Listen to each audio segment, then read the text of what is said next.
Now from Hollywood, California, the horror capital of the world, the Boulet Brothers, creatures of the night.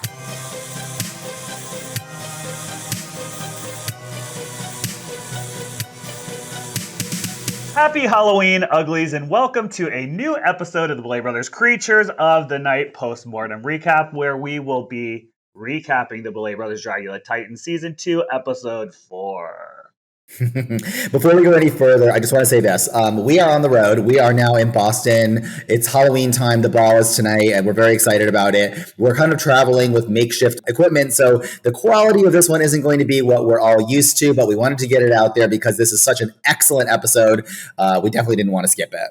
Yeah, so we just left New York City. We did some appearances for Halloween at Radio Andy at Sirius FM. And we did the Page 6 Halloween party. We were on Dorinda Medley from The Real Housewives of New York and Kiki Monique's podcast. We were with John Hill. I had a lot of fun. What did you think of it, Swan? Oh, I loved it. I'm not... I don't know if I'm a fan of like multiple daytime drag in the city kind of experiences. I'm like, ooh, this better be good. This better be fun. And especially day two, like when we got to hang out. I had a great time with John Hill, Page 6, all the things that we did. But I think, as you know, the highlight, and you may share this opinion, was Dorinda Medley and Kiki Monique's podcast. Like that was fun.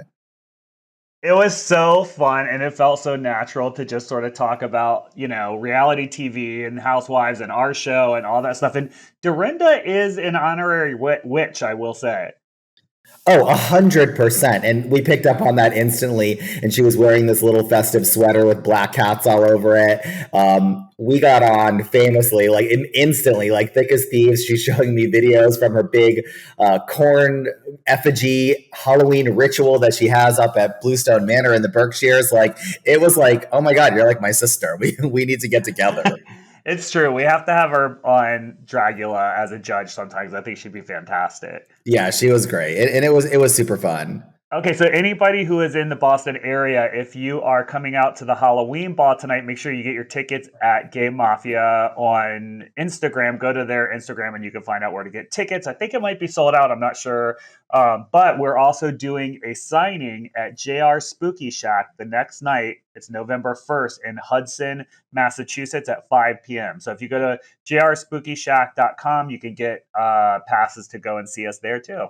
Yeah, and it's so intimate there. We did that last year, and I felt like it was so special. It's like a very special kind of opportunity to kind of meet us and hang out. Sort of like in this very, very witchy upstate Massachusetts environment. So I encourage you to come if you can. Yes, and I also encourage you all, if you have not done it this year, go to a grocery store or a pumpkin stand or something. Get a pumpkin, bring it home, carve it, put on our Halloween House Party album, put a little candle in there, and feel the Halloween spirit. Oh my God. Yes, please, for us. Like do that for us, do that for yourself. Even though our schedule has been absolutely packed and insane, we carved out some time to have our own Halloween house party with 10 guests, and we bought a bunch of pumpkins, and we had a whole pumpkin carving party and watched Dragula and listened to the music, like and decorated. It was super fun. Yes, and definitely tag us with your pumpkin creations because I want to see your jack-o'-lanterns. God, that sounds kind of obscene. I want to see your jack-o'-lanterns. Show us your big jack-o'-lanterns. That's such a good idea, though. I'm glad you put that out there, Drac. Right, let's get into this episode because it's super juicy. Yeah, right before we do, let's get our first break out of the way. We'll be right back.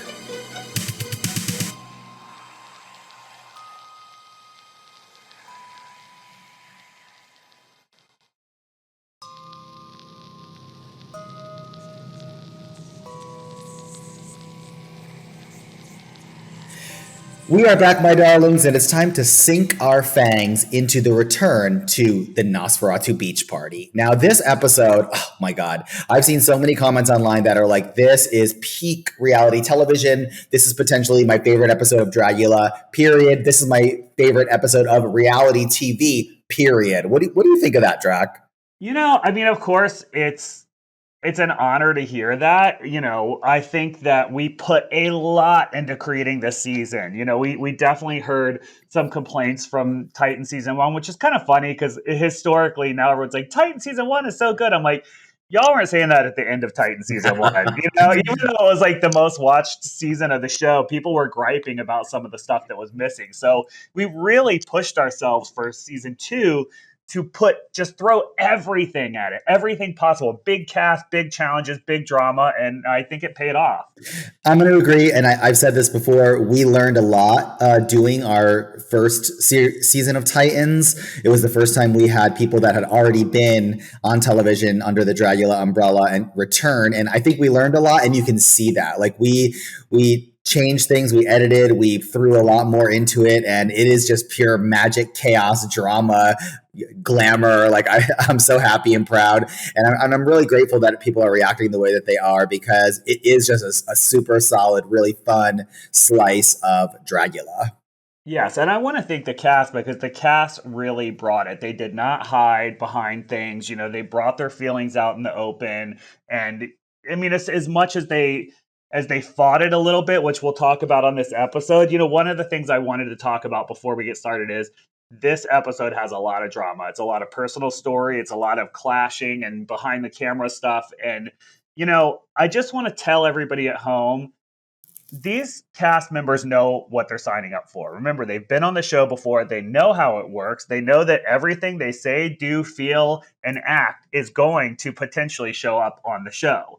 And especially coming into this season, we told them, there's not going to be hiding from the camera this time. So I just kind of want people at home to realize that, because we touch on a lot of sensitive issues with mental health and all this stuff, but these people are choosing to say this stuff and bring it up on camera. So, it's just something to keep in mind. It's the same thing with the rules. Like, this will come up too as you continue to watch the show.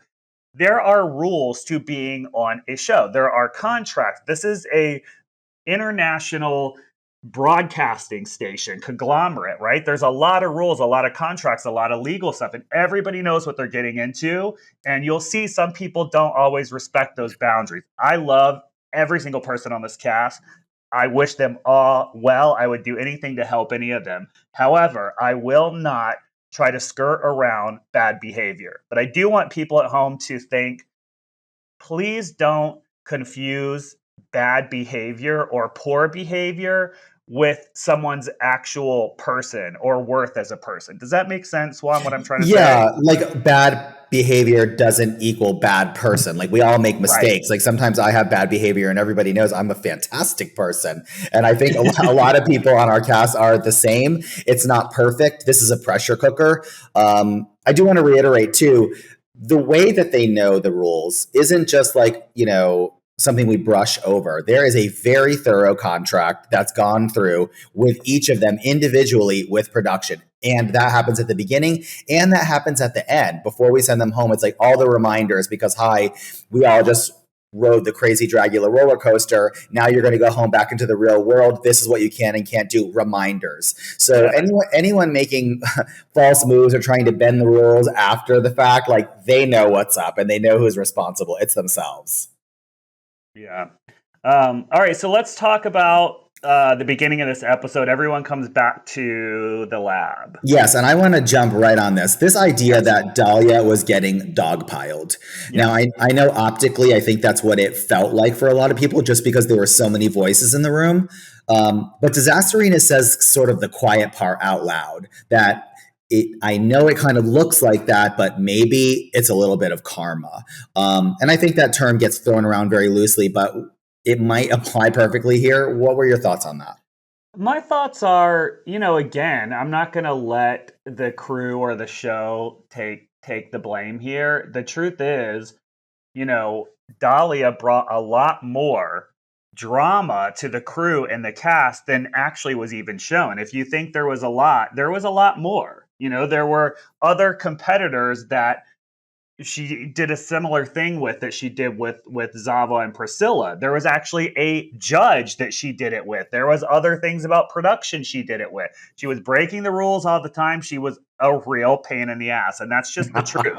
I'm not saying, I love what she brings to the show. I love her as a family member of Dragula. She knows it, but I'm gonna call it for what it is, and that's the truth. So when Disasterina is telling you there's a problem, there's a problem. Oh, I know, because Disasterina is such a sweetheart and so loving, and you see that in this episode too, when she sort of shows up for Zava in maybe her worst moment and just saying like, I love you as a human being. Like, I want to be there for you. And Zava's like, oh my God, this bitch, because I don't know that, I don't know that I would know how to take that either, because Disasterina is offering sort of soft support in a moment of vulnerability, which, if you think that's the character that's telling you, hey, maybe it's not dogpiling, even though it looks like it, I think this is karma, it's kind of easy to believe them. Yeah, and something's going on there because Dahlia's really smart, but this isn't her first time at the rodeo. She did this on season 3 too. She was a pain in the ass, right? I mean, I think that's fair to say. I'm sure she would say the same. She was always calling production and trying to stir up shit, and there was always all kinds of stuff going on in drama. There were multiple pains in the ass on season 3. I think this experience of seeing Dahlia back on my screen and just knowing what happened, to the extent that it did, it makes me have very clear hindsight. Like, I'm looking at season 3 like completely differently now. Like the causation, the drama, like what actually sparked and just what happened. This is making me look at it very differently. And I do want to say this too, like Dahlia is showing up and doing her job. Because, despite what people may say or think, the worst thing that you can do as a competitor, in my opinion, is come on and be quiet. That doesn't necessarily mean like you have to fight. We don't tell people you have to fight. No.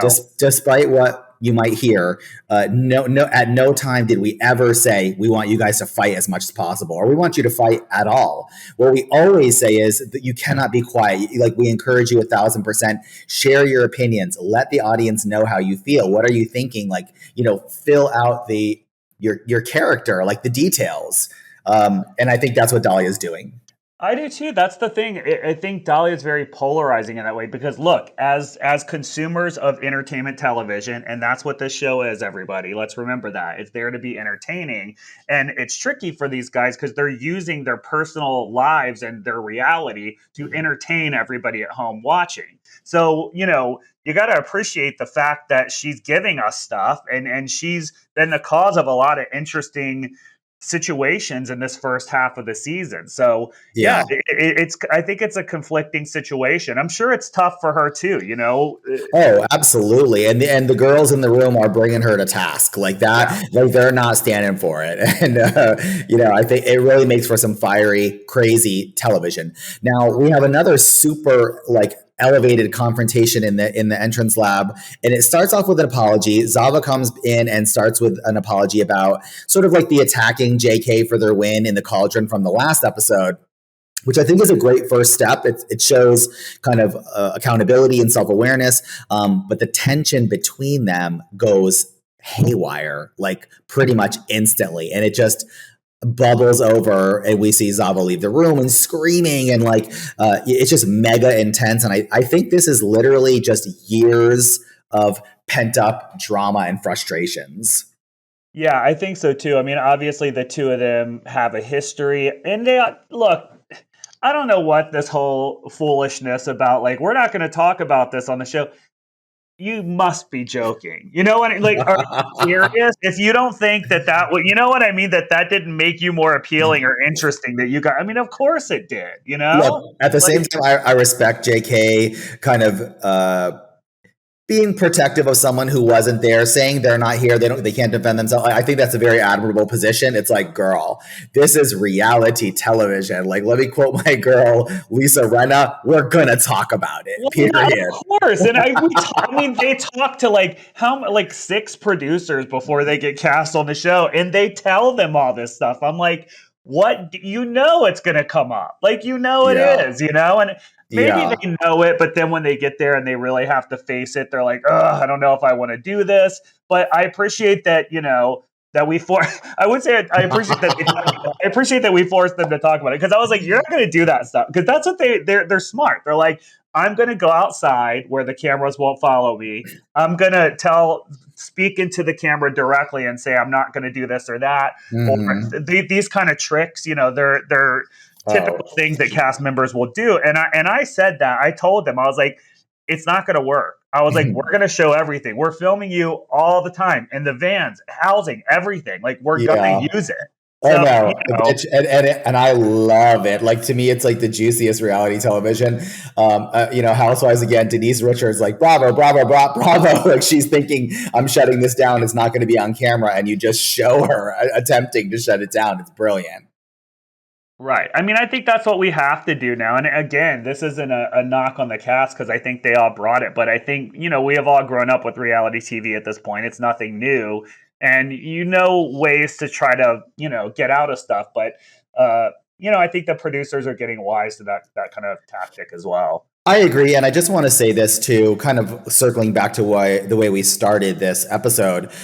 Bad behavior doesn't equate to bad person. And as far as Zava's kind of outburst, I really felt for Zava in this moment because I think as you become an adult, you know, if you do the work and try to make a better version of yourself as you go along and go to therapy and just work on yourself, you do get to the point where you're kind of like, ooh, there are some triggers in my emotional spectrum that are difficult to control, right? Like, sometimes your emotions are hard to control, and becoming the master of that, I think, is a sign of like just being mature. But it's not. We're not perfect, and I think she's really trying to be that different version of herself. She said at some point in the previous episodes, you know, JK, you see me as the old Zava, the aggressive, or however she described it. I don't remember. But she's really trying to kind of transform herself. But here we see a moment of weakness, that emotional control just kind of goes nuts. And I really felt for Zava in this moment.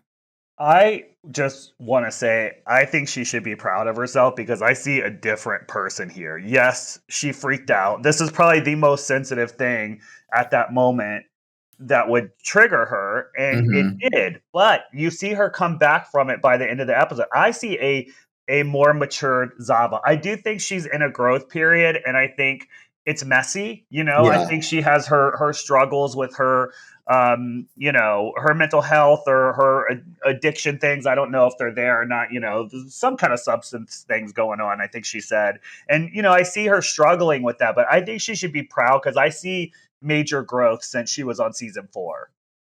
I agree. Just think she's not there. She's not where she wants to be yet. And so she's filming the show at a kind of messy time for herself, I believe. I totally agree. And I think it's during a moment, as soon as she opens her mouth to kind of retort, the red alarm goes off. We appear on the screen and we announce its return to Nosferatu Beach. And oh my God, I'm so excited because I loved this challenge back in season 4. I love it again. We made a song about it. And we also had a magic spell to give away in one of our devious little fright feats. So this would be a protection spell, which plays a big part, I think, in this episode's judgment. Yeah, I wanted to make sure that the curses and spells and all the stuff that you got from the fright feats actually had impact. You know, I didn't want it to be where it was like cutesy and fun. Like, being able to save yourself or someone else from elimination is major. And there's other major things that come up as the season progresses that have a lot of impact on the show and the ultimate outcome, but I don't want to get too into that right now. This section has one of my favorite little flashbacks, I think, this season, and it reminds me, my own personal flashback, of Neo Hulu's new 1997 fashion show that we just hosted on the main stage at our Halloween ball, and she had an array of incredible models. They were all so fashiony and gorgeous and just strange and beautiful. And one of those people was Astrid. And I knew a couple of days later this flashback of, you know, it's not one of her best moments. It's the episode that she went out on that season. But I thought it was kind of really funny and just topical to see her this week as this episode is coming out. Yeah, I mean, it was interesting because Neo had so many models there, but she sort of styled them after her look.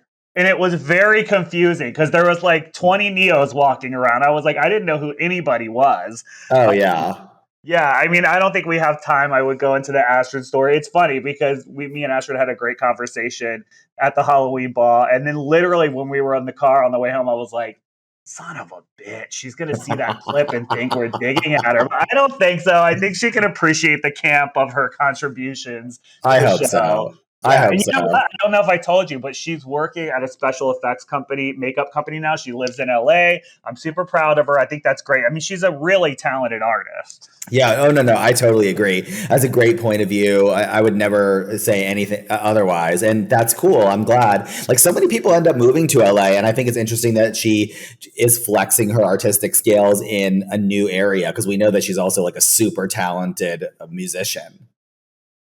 Yes, I will say this though. If you've ever wronged me or the show, please don't try to walk up to me and pretend like you didn't because I have a long memory and I'm going to drag your ass over it. And you did, but luckily you guys came back from it, and I was happy, and so Absolutely. were you Just all by something the end of the was night. yeah, absolutely. I was really glad to see her and see Hoso and just everybody. It was a lot of fun. Yeah, no, it was super cool. Okay, anyway, back to our Vampire Feast Fright Feet, which is hosted by Vander again. This flawless puss like just sleek black cat ensemble, looking incredible. Like no notes, tens. She's deadly. I love the Pussy Couture look. It's so sexy. It's just again perfection. Like chic. Yeah. I love it. So JK wins a powerful spell, which protects someone from extermination and divvies up the teams. And the one that probably gave me the most cringe was Sigourney, Abora, and Dahlia. Like episode moments before this, you know Sigourney and Abora have locked horns. I'm sorry, you know Dahlia and Sigourney. Sorry, too many names going around. Dahlia and Sigourney have locked horns over and over and over. And last episode, Abora's like, in reference to Dahlia, it sucks that the shittiest people have the most talent. And here they are, like having to work together. Did that strike you? I mean, it was really uncomfortable to watch. I'll say that. You know, Yeah. and again, they're in a they're in a I think of it like a torture trap maze, right? And we're always throwing stuff at them and making it, you know, throwing twists and turns at them. But that's what makes it interesting. Also, everybody, that's why they freak out, right? Because all this stuff's happening.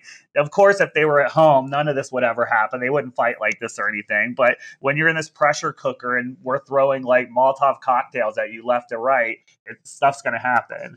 Yeah. Yeah, it was uncomfortable. Of course it was. No, it totally was. And this is where during the rehearsals that the real extent of the JK Zava sort of issue is kind of drug out into the light. And we hear about potential cheating accusations. There was texting, sexting. Was it going on while Zava was still together with the man? You know, there may even be a little bit of elements of like paranoia. You can just tell that the river runs really deep between them.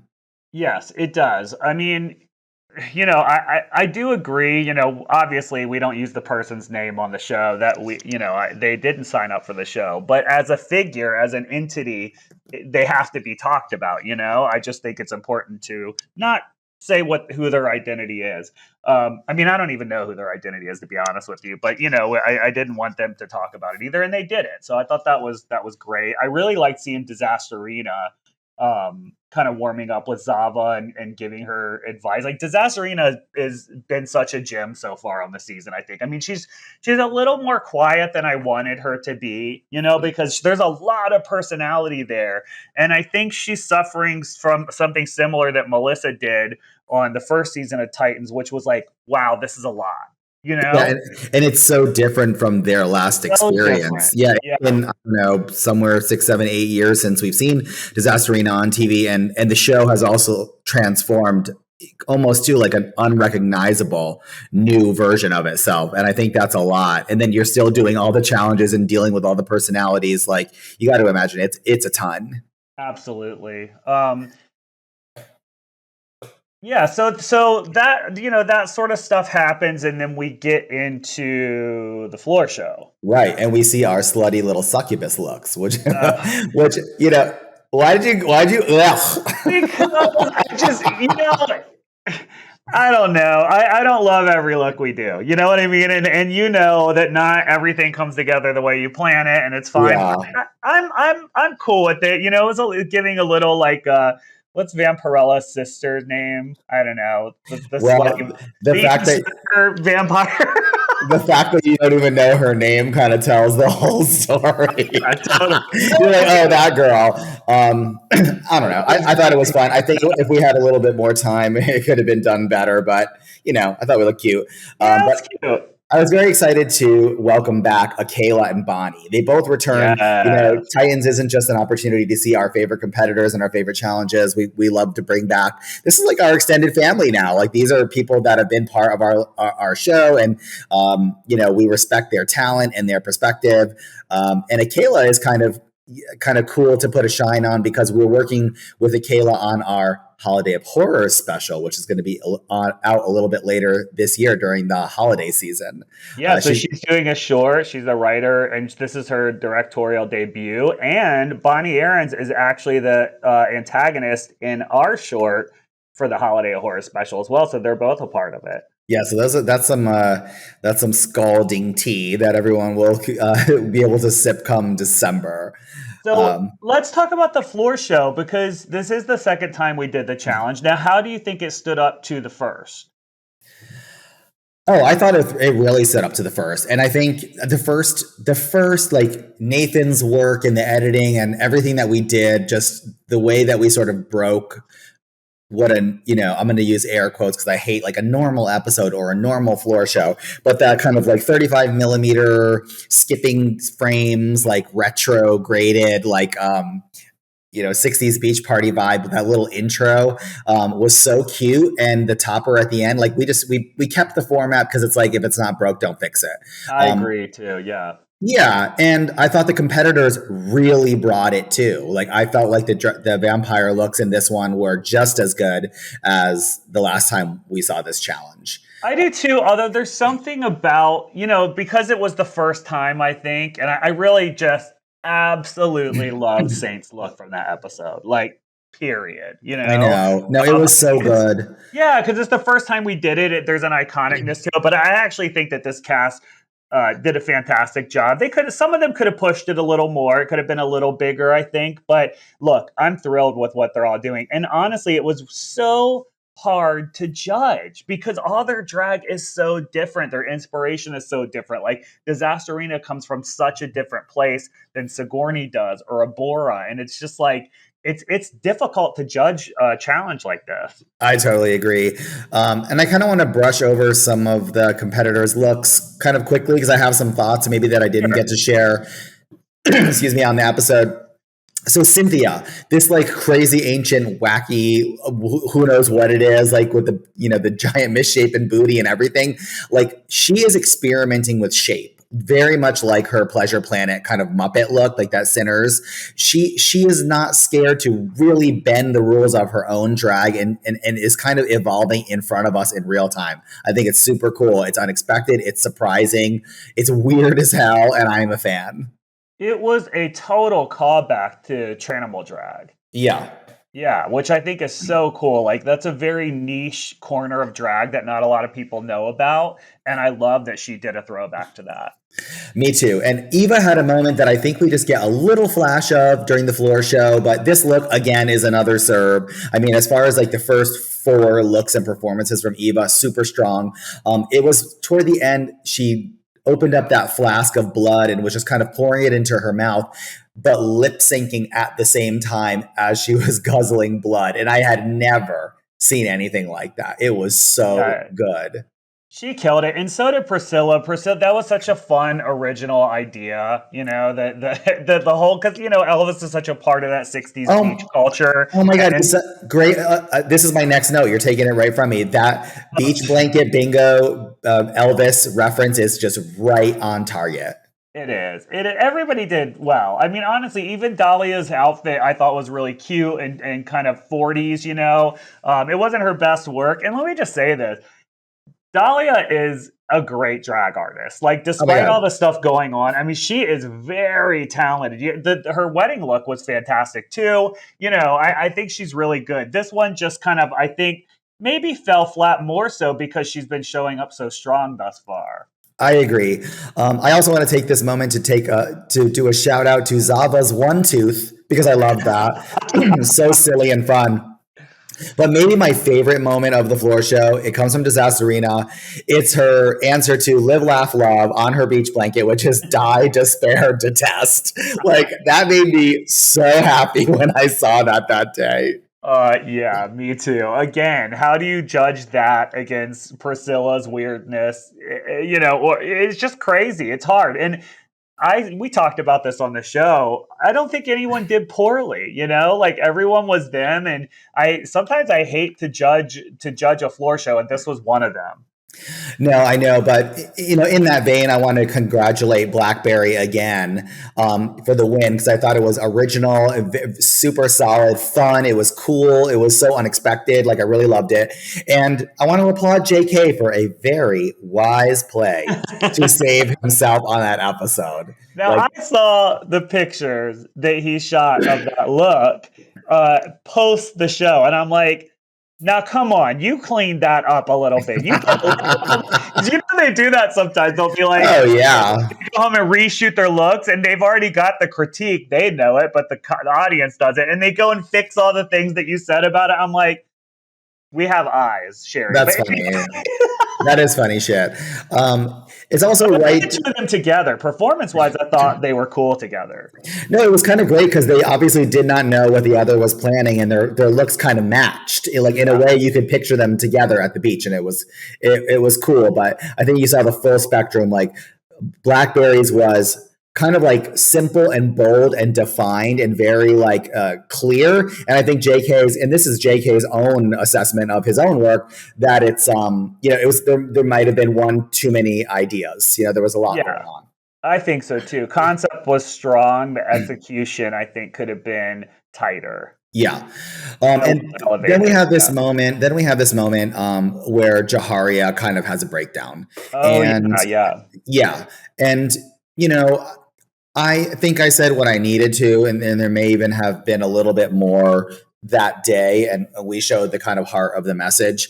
I just want to say, you know, judging isn't easy. Performing isn't easy. Being a contestant isn't easy. And sometimes you can't anticipate the impact that the words you choose might have on an individual that you choose to say them to. And I think Jaharia was so proud, and they should have been, about what they had done so far. And to hear "Fall from Grace" was, you know, I think that was the choice of words that just struck her at the core, and it melted me. And I think she's, you know, she comes back from it, and I think people will see that. But I'm glad this moment was out in the show because it showed a lot of aspects of what we deal with.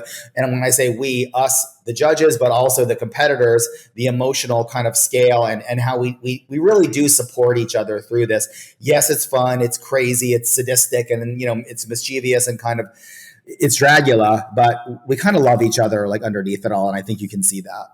Yeah, I mean, here's the thing. If you didn't give people direct feedback, the fans and the audience would be upset with us. You have to, you know, you can't just, you know, say pleasant things about it. There's a competition, and we're trying to tell them, you know, it's a game we designed. So we're giving them clues every week if they're on track to meet up to what we're expecting from a super monster or not. I mean, and I think blunt honesty is appreciated in most cases, but Jaharia was under a lot of pressure, just like Dahlia was, just like Zava was, just like Jay was. So, you know, it comes out in different ways, I think. Even with you when you're mean and nasty. True. Guilty as charged. I can't fight you there. Before we jump into this cauldron and this gnarly extermination, we're going to take our second break, and we'll be right back.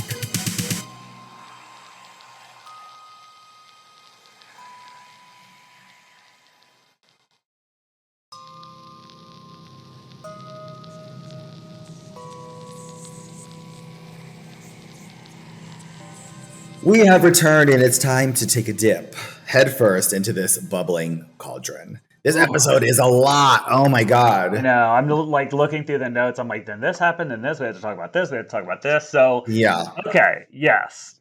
So we have a cool moment with Zava and JK kind of connecting after all of the chaos and all of the just almost like a bloodletting of all of this bad blood that we saw through the episode. They managed to somehow kind of like circle back to each other. And I think we see a connection and a glimpse of like a potential future friendship, or at least maturely being able to coexist. Mm-hmm. Yeah, I think so. I thought, like I said, I think that was very mature on Zava's part. I like the way JK handled themselves as well. You know, of course, I don't like to see them taking their anger out on each other, but that is life. That is conflict. Like, who the hell goes through their life and doesn't get into it with someone, especially someone who you're, sort of sharing or trading off partners? I mean, it's going to get messy, Oh, So absolutely. I'm glad to see them hash it out the way they did. I thought it was very mature. No, me too. And through the whole exchange, we were all gifted with the vision of Priscilla's claws and Abora's toe claws interlocking. When I was watching that, I was like, what is happening? And I can see this camera person just giggling. And I was like, why are you zooming? And they're like zooming up because, we have that gigantic screen with all the different angles. And I just saw this foot and I was like, what the hell are you doing? And they were just cracking up. And I was like, oh, okay, I see it now. But I thought it was pretty gross, personally. Oh, my God. It's super gross. But I think... Filth, honey. Yes, she was. Priscilla lives for Filth. Priscilla is my spirit animal. Priscilla in this cauldron is my spirit animal, not only because she's locking claws with Abora's toe claws, but she just directly addresses Dahlia again with the full frontal assault on Dahlia, and just straight up calls her a cunt. And for me, it's like one of those moments of it's just so raw and so reality television. It takes a lot, I think, to be that ballsy, and Priscilla can do that. Yeah, I think so too. I mean, look, I said already what I think about the Dahlia situation. I don't really have anything to add for this. I don't know what the strategy was here, because like I said, Dahlia is very smart. I mean, I've never met someone as calculated as her, so wow. She knows what she's doing. But I don't know what the strategy was, because of course all that's going to come back to bite you in the ass. And so I don't know, maybe we'll see as the show develops, Yeah. It's during this moment too, Eva kind of suggests, Eva being Dahlia's friend, being Dahlia's maybe rock amongst this group of competitors. Eva suggests in so many words that unknowingly, maybe Dahlia could have been the mastermind behind the drama from season 3. And that comment, like that confessional, had me spinning. Like I was gagged when I saw it. Yeah, I mean, I think we were sort of seeing a pattern, and we were like, wait a minute, this is episode 4. This is feeling very similar. It's and true. I know that Priscilla and Eva felt the same way. I literally talked to them about it, and I was like, something doesn't feel right here, because this is feeling the exact same kind of stuff that was happening before, and it has never happened since.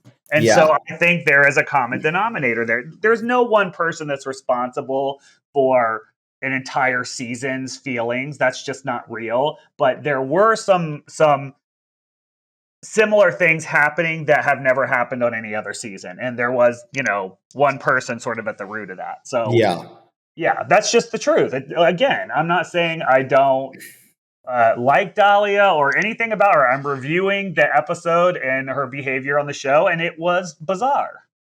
I agree. I really appreciate Dahlia, not only as a reality television personality, because I believe that's what she is.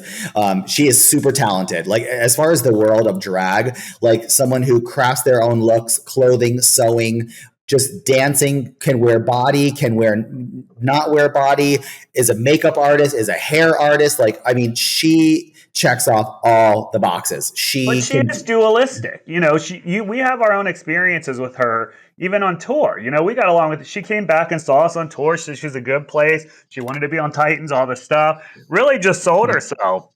And she wasn't quite as pleasant to the production crew there, was she?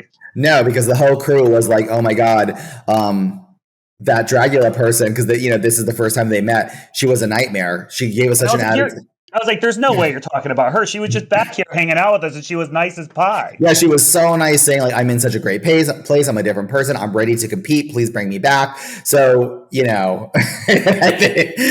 patterns. Look, I don't want to throw any more wood on the fire. I think she's going to have a lot to deal with, after this episode, and let's just see how it progresses on the show. So instead of throwing some more wood on the fire, let's throw some raw organs on the fire, and then right onto our dinner plates, because that was on the menu for this extermination challenge. I want to say in your defense, because I actually wasn't there for this extermination. I'm normally there for every extermination, and you're not, but we switched off this day. And you specifically, I know for a fact, because I saw the footage, went through, because you're a safety Martha. And people at home don't know this. I am not a safety Martha. I will throw your ass off a building and hope for the best. But you make sure they're strapped in and everything first. That's right. I want them to look like they're not going to survive this ride, but I need them to come home. I need them to survive the ride. So yes, I do check the safety belts. Yeah, and that's the thing. Like, I'm kind of thorough to a fault, I think. So this was something that I told all of them individually. I said it twice, and then right before they started eating, I said it again on the microphone so that everyone could hear it, not just me to them. Like, there were receipts, like, only eat what is on your plate, because some of the other props, were organs and body parts that you should not consume. And I didn't realize that it was happening until it was way too late, because my favorite gremlin was making a show of just crawling all over the guts and going crazy. And then I was like, oh my God, this is amazing. And then I was like, oh my God, this is not amazing. she ended up at the hospital. Yeah. So along with everything else, now I just want the fans at home to imagine you're on set. Imagine you're us, right? Mm-hmm. You're on set. You're running a show. It's not like I'm a drag queen. This is fun. None of that. You're running a production.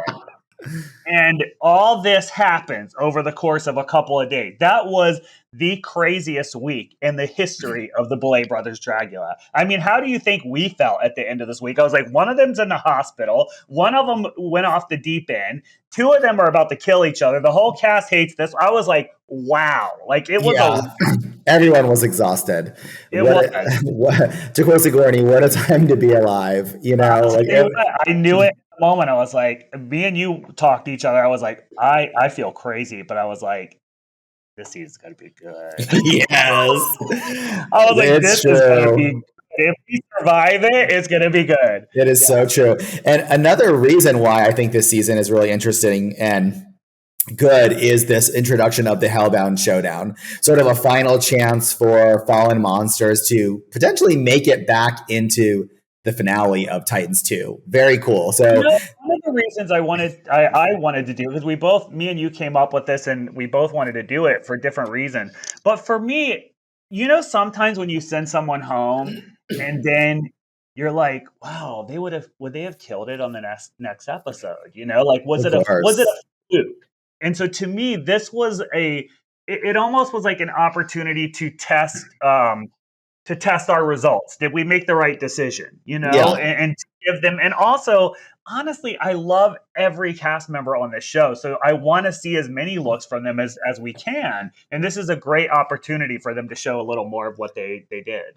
I totally agree. What a great reason to have this section of the show, this new section. But another aspect is, you know how I am. Like, I love a game, and I love like a complicated game and a game with unexpected twists. And I think we've done a really great job at throwing those twists in the regular portion of the show. The thing that everybody knows that they're competing in. But this being sort of like a secret aspect of the game, and then what ultimately happens, oh my God, it delights me the whole way. I absolutely love it. It really puts a spin on the finale. I don't want to spoil too much. You know what I mean? But it's pretty incredible.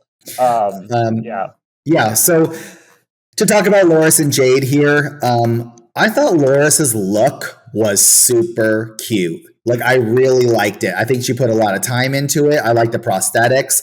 She really kind of got into the 60s beach blanket bingo kind of like yellow polka dot bikini. Like, it was just really smart. Yeah, and then Jade just went like super slutty and sexy, which is Jade's brand. But I think really where the difference is, and this was a performance challenge, this was a lip sync. Jade knows how to move. Jade knows how to serve. And I think where she, maybe not as shined as brightly in the looks department, she really brought us all the way there. She knew the words, and that's all she needed. I thought she did great. Yeah, I do too. I think Loris's look was super cute. I really liked it. I thought it was original. I thought it was layered. It had a lot of gags. I think she did a great job. I think, I think Jade just outshined her in the stage presence department. And that's how the cookie crumbled, as they say. Where did I get that from? What? I don't know. Okay. I know. How'd you come up with that, Drac? I don't know. Probably from not sleeping for the past week. And you know what? That is the way the cookie crumbled. But we don't know exactly what that cookie looks like until next week, when we will learn the ultimate outcome of our return to the Nosferatu Beach. And we're going to leave it at that, because we do not have time to answer listener questions this week. Obviously it's Halloween. There's a lot of things going on for us, but we will definitely answer more listener questions next week and try to get everything caught up.